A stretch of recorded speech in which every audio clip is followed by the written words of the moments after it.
Hi friends, welcome back to our channel. మీలో ఎవరైనా నా వీడియోస్ని ఫస్ట్ టైం చూస్తున్నట్టయితే నా ఛానల్ని సబ్స్క్రైబ్ చేసుకోండి. ఈరోజు అయితే నేను ఒక టిప్తో మీ ముందుకి వచ్చాను. మనం వంట చేసిన తర్వాత గ్యాస్ స్టవ్ వెనుక ఉండే టైల్స్ అయితే చాలా మురికి పట్టేస్తుంటాయండి, జిడ్డు పట్టిపోతుంది. వాటిని కడగడం అనేది ఒక పెద్ద ప్రాసెస్ అయిపోతుంది. అయితే ఇక్కడ నేను చూపించేది, మనం ఏదైనా యూస్ చేసే ఏ లిక్విడ్ అయినా ఓకే అండి. వాషింగ్ మిషన్ లిక్విడ్ని తీసుకోండి. అందులో ఒక 1/2 టేబుల్ స్పూన్ వరకు వంట సోడాని వేసుకొని ఇలా ఒక 1 గ్లాస్ లేదా 2 గ్లాస్ ఆఫ్ వాటర్ని మిక్స్ చేసుకోండి. అంటే మీ టైల్స్ మీకు గ్యాస్ వెనుక ఉన్న ఏరియా అనేది ఎంత పెద్దగా ఉందో దాన్ని బట్టి మీరు లిక్విడ్ని కలుపుకోండి. ఇక్కడ నేనైతే ఒక 2 గ్లాస్ వాటర్ని అయితే కలిపాను.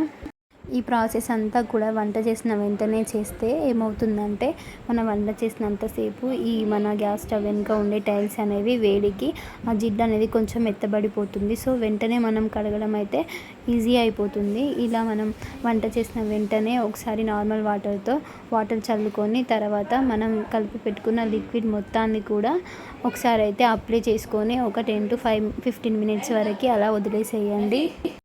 మనం రెడీ చేసుకున్న లిక్విడ్ మొత్తాన్ని కూడా ఇలా అప్లై చేసిన తర్వాత మన ఇంట్లో ఉండే స్టీల్ పీస్తోని మొత్తాన్ని కూడా ఒక 5 మినిట్స్ వరకు నార్మల్గా రుద్దేసేయండి, ఈజీగా పోతుంది. ఇలా రుద్దుకున్న తర్వాత నార్మల్ వాటర్తోని మొత్తం వాష్ చేసుకోండి. చూసారు కదా, బిఫోర్కి ఇప్పటికి తేడా మీకే కనబడుతుంది.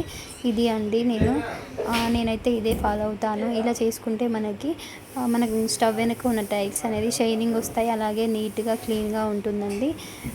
మీలో ఎవరికైనా ఈ టిప్ తెలియకపోతే ఇలా నేను చెప్పిన టిప్తో మీరు 15 డేస్కి ఒకసారి మన స్టవ్ వెనుకున్న టైల్స్ని అయితే క్లీన్ చేసుకుంటే చాలా షైనింగ్గా ఉంటాయండి.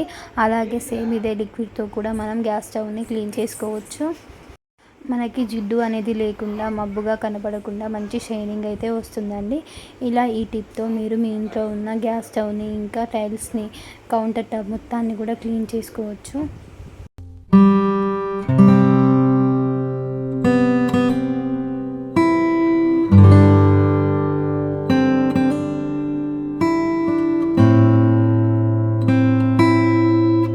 ఇది అండి ఈరోజు నేను మీతో షేర్ చేసుకోవాలనుకున్న టిప్ అయితే.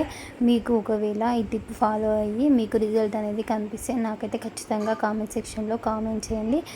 Please like, share and subscribe my channel.